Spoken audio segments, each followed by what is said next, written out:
Ya merokok itu bagi perempuan ya biasa. Tapi Berhijab tapi masih melakukan hal-hal dosa. Seseorang itu yang memilih untuk menutup aurat, itu udah bisa dikatain hijrah belum Pak Ustadz?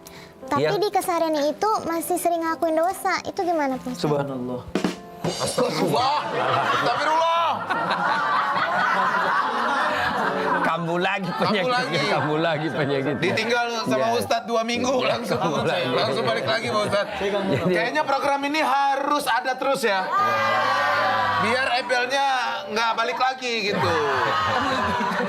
Oke, Jelita, ketika seseorang melakukan arah yang lebih baik, itu sudah masuk hijrah. Sebelumnya dia tidak pakai jilbab, sekarang dia sudah pakai jilbab, ya dia sudah taubat dari hal menutup aurat. Ya, adapun kalau dia melakukan dosa yang lain, Allah sampaikan wala talbisul haqqa bil batil. Allah tidak mencampurkan antara yang hak dan yang batil. Dosanya pakai jilbabnya tetap dianggap pahala. Yang banyak keliru ngomong seperti ini, Bel. Kayak gimana tuh Pak Ustadz? Kenapa belum pakai jilbab? Saya masih suka ke tempat-tempat dugem. Astagfirullah. Jadi dia 2-0, ya. Dosanya menang berdiri. Iya, Pak Ustadz. Ya, sudah tidak pakai jilbab suatu dosa, kedugamnya juga dosa. Nah, kalau dia sudah pakai jilbab, ya minimal sudah tertutupi satu kewajibannya. Iya, Pak Ustadz. Nah, cuma idealnya memang ini kritik buat kita semua muslimah untuk menjaga nama baik jilbab. Sebab di tempat-tempat umum saya masih banyak melihat jilbab Ramadan tidak puasa. Tapi Ya, mungkin karena dia haid. Tapi yang miris lagi jilbab tapi merokok perempuan pakai jilbab merokok di depan umum.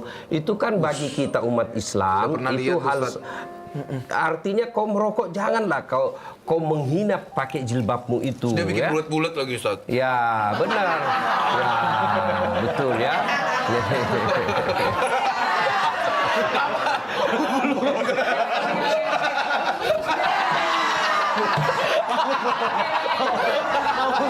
ini kadang-kadang juga.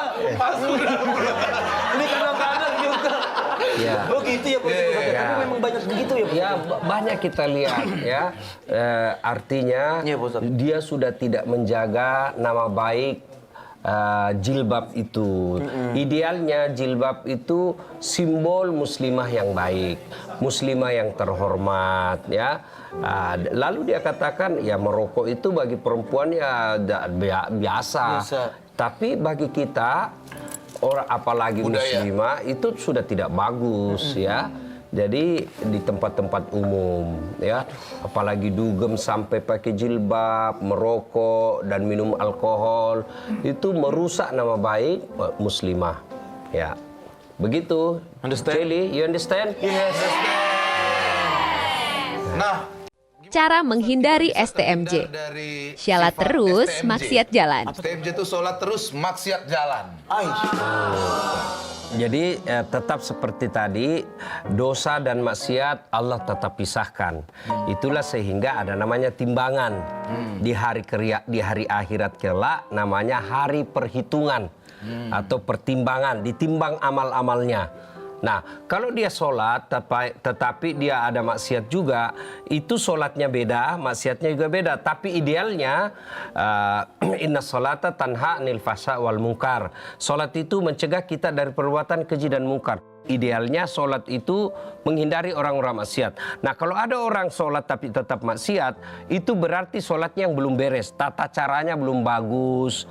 Mungkin dari cara wudhunya masih keliru. Rukun-rukunnya tidak diperhatikan dengan baik, terutama tumakninanya. Sehingga orang-orang seperti ini nanti masuk dalam kategori fawailul lil musallin. Maka celakalah orang-orang yang sholat, yaitu mereka yang sholat tapi tidak mampu mencegah dirinya dari perbuatan keji dan mungkar. Nah, sekarang bagaimana cara menghindarinya? Seperti itu.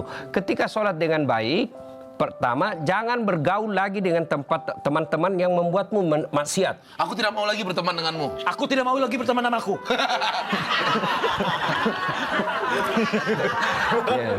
Yang kedua, setelah teman, tempat bergaul. Oh gitu. Jangan lagi mengunjungi tempat-tempat bergaul yang bisa membuat kita maksiat. Kenapa agama kita melarang kita ke tempat-tempat maksiat? Sebab kita tidak tahu kapan ajal menjemput.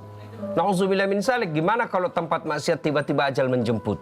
Nauzubillah. Ya, itulah makna ayat setiap Jumat kita selalu dengar, ya ayyuhalladzina amanu taqullaha haqqa tuqati wa la tamutunna illa wa antum muslimun. Wahai orang-orang yang beriman, bertakwalah kalian kepada Allah dan janganlah kalian mati kecuali dalam keadaan beragama Islam. Itu tiap Jumat ayat dibacakan. Dari ratusan ayat dalam Quran, kenapa hanya ayat ini yang Nabi pilih untuk menjadi syarat khutbah? Jangan kamu mati kecuali dalam keadaan beragama Islam. Berarti banyak orang Islam mengakunya Islam tapi matinya kafir. Ya, itu tempat-tempat yang bisa membuat kita mati dalam kekafiran itu. Laranganlah untuk mengunjungi tempat-tempat yang haram. Begitu, Bel. Apalagi kalau kita sudah punya anak, sudah punya istri, ya. Gimana perasaan anak kita yang masih masa pertumbuhan, masa mencari jati diri, tiba-tiba ketahuan bapaknya suka pergi dugem. Tapi saya akan hijrah Pak Ustadz hari ini. Ya, hijrah. Serius tuh akan hijrah? Tanya lagi Hal deh sama apa Pak yang Ustadz. dimulai Ya. saat memutuskan Jika untuk kita hijrah? memutuskan untuk hijrah nih Pak Ustadz ya.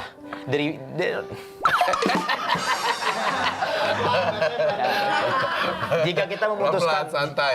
Jika kita memutuskan untuk hijrah. Nah, dari mana kita memulainya? Hal apa yang harus lebih dulu dilakukan Pak Ustadz? Pak Ustadz, sorry Pak Ustadz. Ini cerita real ya, faktanya adalah dia nggak lulus SD, Pak Ustadz.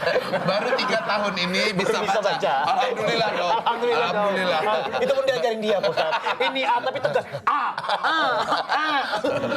Bisa, alhamdulillah. Bisa, akhirnya bisa. Nah, itu pertanyaan Nah, Pak gimana, Pak Ustadz. Ustadz, tuh? Hal apa yang harus lebih dulu memulai dilakukan? pertama Hijrah. mengakui kesalahan-kesalahan. Saya mengaku udah berhenti Pak Ustadz. Ya, kemudian menyesalinya. Saya menyesal. Kemudian yang ketiga tidak mengulangnya.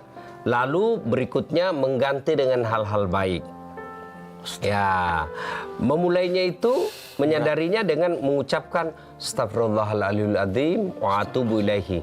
Nah, di bulan Ramadan tempat istighfar paling baik itu menjelang buka seperti sekarang ini.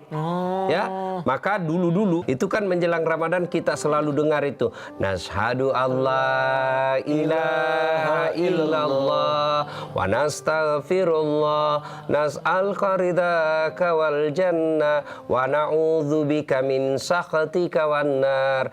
Ini doa yang intinya Allah ampuni kami, maafkan atas dosa dan kesalahan dan hindari kami dari api neraka. Nah, kenapa menjelang buka? Karena hadis Nabi jelaskan doanya orang-orang yang menjelang buka itu makbul. Ya, makbul doanya artinya cepat sampai. Nah, dengan catatan, Bel, kalau mau istighfar menjelang buka jangan di depan makanan. Kenapa? Karena mulut istighfar, dalam hati mana dulu nih yang saya makan.